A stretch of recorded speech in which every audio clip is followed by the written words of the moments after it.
Let's start this off with the Angels, and of course, we got to go with Mike Trout. Even with all the injuries he's endured over the last few years, he still has quite the Hall of Fame resume, has an 86.2 career baseball reference wins above replacement, which ranks 32nd all-time as of right now at just 33 years old, has a 299 career batting average, a 410 on base, a 581 slugging, 378 homers, 212 stolen bases, along with 4 MVPs. Now, like I said, he has had a lot of injuries over the last few years, but if he can find a way to stay on the field, I truly believe he could finish in the top 20 all-time when it comes to wins above replacement. For the Astros, I have Jose Altuve. Now, I can see a lot of people looking at the cheating scandal here, which is fair, but if we're looking solely at the numbers, Altuve does have a solid argument. He's 34 years old as of right now, and he has a 52.8 career B-WAR, which does rank 21st all-time among second basemen, and he has a chance of approaching a recent Hall of Famer in Craig Biggio. He has a career batting average of 306, a career on base of 363, while hitting 229 homers, which ranks 14th all-time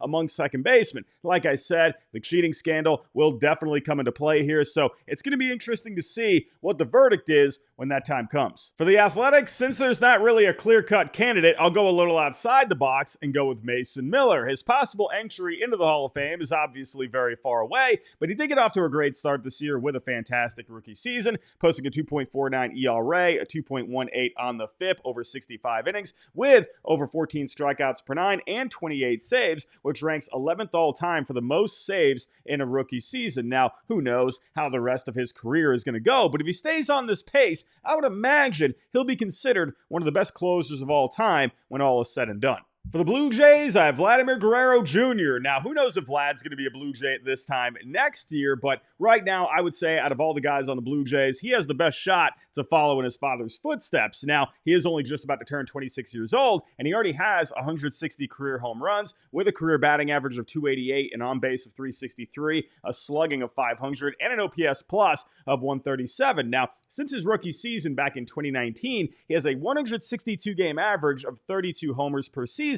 Now, if he hits at least 30 homers per season over the next 10 years, he would have 460 at 35 years old, which would put him in range of the 500 home run club. For the Braves, Ronald Acuna Jr. Sure, he's had a major knee injury twice now in his young career, but he's shown the ability to bounce back from one of those in a big way back in 2023 when he hit 40 homers and stole 70 bases. So, yeah, I think he's going to be just fine moving forward. Now, he already has a 25.8 career B-WAR with 165 home runs, a 139 OPS plus, and almost 200 stolen bases, along with an MVP at just 27 years old. Now, if he can stay healthy moving forward, which I think he'll be able to this time, I think Acuna has a shot at 400 homers and 400 stolen bases in his career, and he should easily have a shot at the 300 club, which only 8 players have ever accomplished. And of course, I got to mention Chris Sale. He's had a great career putting together a 53.4 B-WAR, and he's coming off his first ever Cy Young Award at age 35 years old, but he did miss a lot of time before this year due to injuries. Now, going into his age 36 season, he's going to have to stay healthy moving forward, and he's going to have to keep putting up good numbers, but if he does that, I think he'll have a shot. For the Brewers right now, I think you got to go with Christian Yelich. Now, he has suffered some injuries and poor performance over the last few years, but at 32 years old, he's already put up some solid numbers in his career, including a 285 batting average, a 384 on base, and a 493 on the slugging, over 200 homers and stolen bases, along with an MVP back in 2018. Now, he's going to have to avoid the injury bug moving forward and get back to putting up consistent numbers, but I would say right now, he has an outside shot. For the Cardinals, I go with an easy one, Nolan Arenado. And sure, the bat has regressed a little bit over the last couple of years, but Arenado will go down as one of the best defenders all time at third base, ranking 7th all time in Baseball Reference defensive wins above replacement, winning 10 Gold Gloves, and a record 6 Platinum Glove awards. Now, with the great defense, he's also provided solid offense in his career, hitting 285 with a 342 on base, a 515 on the slugging, and 857 OPS overall, 341 home runs. Now,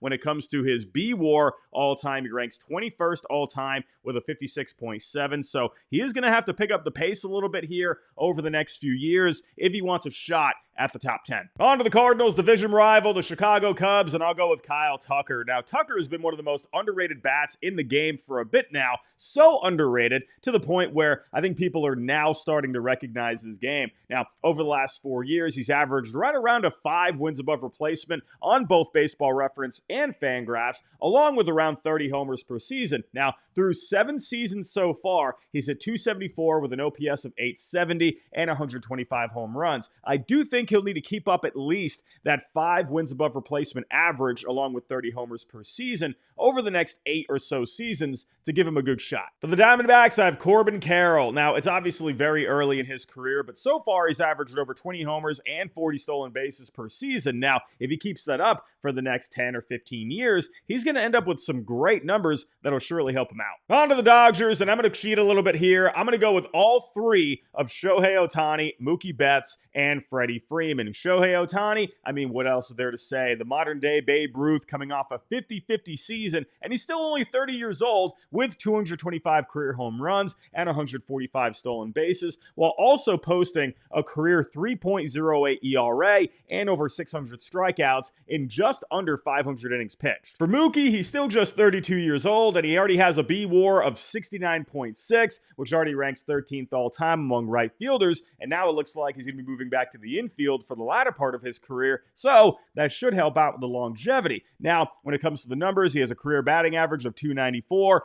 on base at 373, slugging at a 524, 897 OPS overall, 271 career homers, and 188 stolen bases, meaning 400 career homers and 250 stolen bases are within reach if he stays on that pace. Along with this, he already has an MVP, along with 3 World Series championships. For Freddie Freeman, he's simply just been an amazing hitter in his career, posting a 300 batting average with an 899 OPS, 343 homers, and over 1,200 RBIs. He should be able to get to 400 home runs, and he has a good shot at 1,500 RBIs. Now, he already has a 60.7 career B-WAR at 35 years old, and I think he has a good chance at finishing in the top 10 all-time among first basemen when all is said and done. Also, of course, I have to mention Clayton Kershaw. As of right now, he's not technically signed with the Dodgers, but that doesn't matter because he'll end up signing with them. But yeah, he's going to be in the Hall of Fame at some point. He currently ranks 28th all-time in starting pitching B-WAR with 79.4, and he's only 32 strikeouts away from 3,000, making him the 20th member of that club.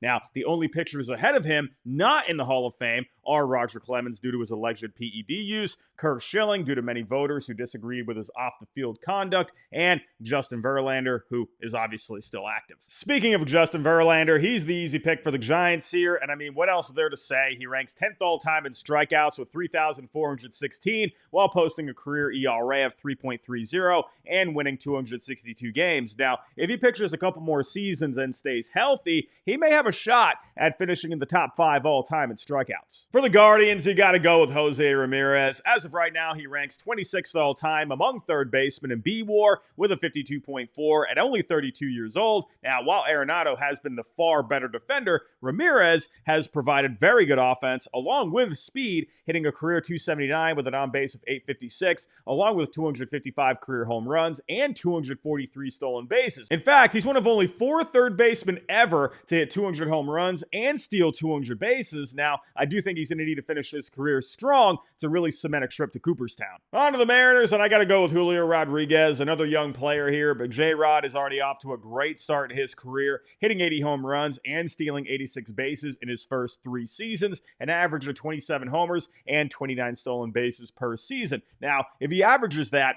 over the next 10 seasons, he'll be in range of the 400-400 club, and the only man to ever make that club was Barry Bonds. For the Marlins, I'll go with Eury Perez. I'm going very outside the box here, but I mean, come on, there's not really a whole lot to work with here on the Marlins. And sure, there is Sandy Alcantara, but I feel like at this point, considering he's almost 30 years old with a career B-WAR of 19.7, I'll go with someone much younger with a huge ceiling. Now, with Perez, he's only made 19 starts, ERA at a 3.15 before having to get Tommy John, but he is still only 21 years old. Now, in his rookie season, at only 20 years old, old, he struck out over 10 batters per nine, and he was the first rookie ever to go 5+ innings while giving up 1 or less runs in 8 of his first 11 career starts. For the Mets, I'll go with the newest Met, Juan Soto. Regarded as the modern-day Ted Williams, I think when all is said and done, Soto is going to have a great shot at the Hall of Fame. Through his first 7 seasons, he's already posted a career F4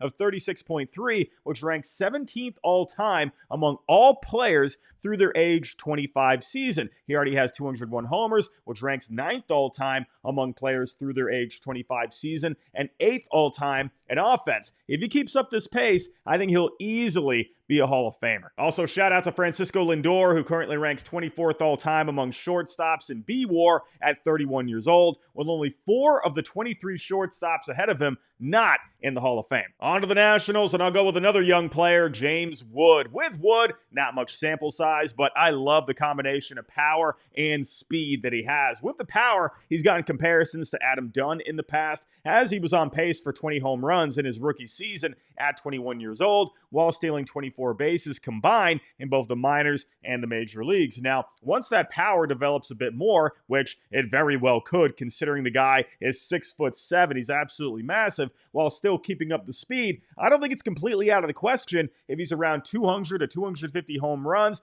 and 200 stolen bases by the time he's 30. Moving on to the Orioles, and I'll go with one of the best young players in the game today, Gunnar Henderson. Sure, only 2 full seasons to work off of, but those 2 seasons have been very good. So far, he's got a 13.6 F4, and he's coming off a tremendous season at only 23 years old. Hit 281 with a 364 on base, a 529 slugging, 37 homers, a 155 WRC plus, stealing 21 bases, all while playing great defense at shortstop. Moving on to another third baseman on this list, Manny Machado for the Padres. Through his age 32 season, he ranks 20th all-time among third basemen in B-WAR with a 57.8, while hitting 279 with a career OPS of 826 and 342 homers, while also ranking 18th all-time in defensive WAR. Now, he still has a good amount left in the tank, and he should be able to get to at least 450 home runs for his career, which would place him top 5 all-time among third basemen. On to the Phillies, and another easy one here, Bryce Harper. He just turned 32, and he's already got a solid B-WAR at 51.1, while hitting 281 with an OPS of 911, along with 336 home runs and 140 stolen bases. Now, along with this, he's won Rookie of the Year and 2 MVPs. Now, he recently moved to first base full-time, which should keep him more fresh for the latter part of his career, so it wouldn't be surprising to see him end up hitting at least 500 home runs. For the Pirates, I'll go with Paul Skenes. Now, I know, a lot of people are going to say Andrew McCutchen here, but to me, after looking like a surefire Hall of Famer in his 20s, thanks to a solid combo of power, speed, and pretty good defense in the outfield to help him win an MVP, he saw those attributes regress in his 30s, and as of right now, he does have a solid B-WAR just over 50, but that's probably not going to be enough to get him in. Instead, I'll go with Paul Skenes, and I know people are going to be thinking, this is ridiculous, you're hyping him up this much after just 1 season, but he just had an incredible rookie season. Now, after he got called up in May, he made 23 starts, posting an ERA of 1.96, a FIP of 2.44, while striking out over 170 batters, over 133 innings pitched, and he was only the 5th rookie pitcher ever to start the All-Star game. Now, a lot will have to go right for Skenes over the next 15 to 20 years, but he absolutely has the talent to put together a Hall of Fame resume. For the Rangers, I'll go with Corey Seager, and despite being injury-prone in his career, Seager has been one of the best players in the game for a while now, putting up a 36.8 B-WAR so far through 10 years. Now, this includes a 290 batting average with an 872 OPS, along with 200 home runs. He's going to have to find a way to avoid the injury bug for the foreseeable future, but based off of what we've seen when he is healthy, I think he could end up having an outside shot. For the Rays, I'll go with quite possibly their next star player, Junior Caminero. Now, Caminero has a ton of power, shown by his 31 home runs in the minor leagues back in 2023 when he was just 19 years old. Now, of course, he'll have to have that translate to the major league level consistently, but at only 21 years old, he has a long career ahead of him, and with that power, maybe we end up seeing a lot of home runs when his career is all said and done. For the Red Sox, I got to go with Rafael Devers, and so far through 8 seasons, he's compiled a 22.5 B-WAR, mostly due to his offensive production, which includes a 279 batting average and an 856 OPS, along with 200 home runs. Because of his defense, though, I do think he's eventually going to have to move off third base to either first base or DH. Maybe that could be a blessing in disguise, as he could just focus on the bat. And if he can keep up his career 162 game average of 33 home runs per season for the next 10 to 15 years, he should have a good shot at 500 home runs. On to the Reds, and I got to go with Elly De La Cruz. And at just 23 years old, he already has 102 stolen bases, joining Ricky Henderson and Vince Coleman as the only players to steal at least 100 bases in their first 2 seasons. He's also coming off a season in which he hit 25 home runs. Now, he has struck out a good amount so far, 362 times to be exact, but if he can keep up the speed and the power, combined with how young he is, the sky is the limit. On to the Rockies, and I have Kris Bryant. Now, I don't think he's going to end up making the Hall of Fame, but out of anyone currently on the Rockies, I got to go with Bryant. Now, despite not living up to his contract so far with the Rockies, he has had a solid career, hitting 274 with an 855 OPS, 160 homers, an MVP, and, most of all, helping the Cubs win their first World Series since 1908. For the Royals, this is a no-brainer. Bobby Witt Jr. At 24 years old, he just put up an all-around ridiculous season, posting an F-WAR of 10.4, which included a 332 batting average, a 977 OPS, 32 homers, 31 stolen bases, all while posting some of the best defensive numbers at shortstop in the major leagues. He already has an 18.5 F-WAR through his first 3 seasons, so the sky is the limit. For the Tigers, I'll go with Jackson Jobe, and I know, he's barely even pitched at the major league level yet, but the hype for the top pitching prospect in the game is very real. He gets comparisons already to a former Tiger and a future Hall of Famer who I've already talked about in this video, Justin Verlander, and for good reason, because his velo and his stuff is off the charts. He struck out over 10 batters per 9 in the minors before getting called up, just like Verlander did, and I know this is probably a reach, but hey, I like Jackson Jobe a lot. For the Twins, I got Carlos Correa, and sure, he's had a lot of issues with the foot as of late, and it could be a bit worrisome for his future, but up to this point, he's posted great numbers. At 30 years old, he already has a 44.4 B-WAR, which currently ranks 35th all-time among shortstops. Now, this includes hitting 275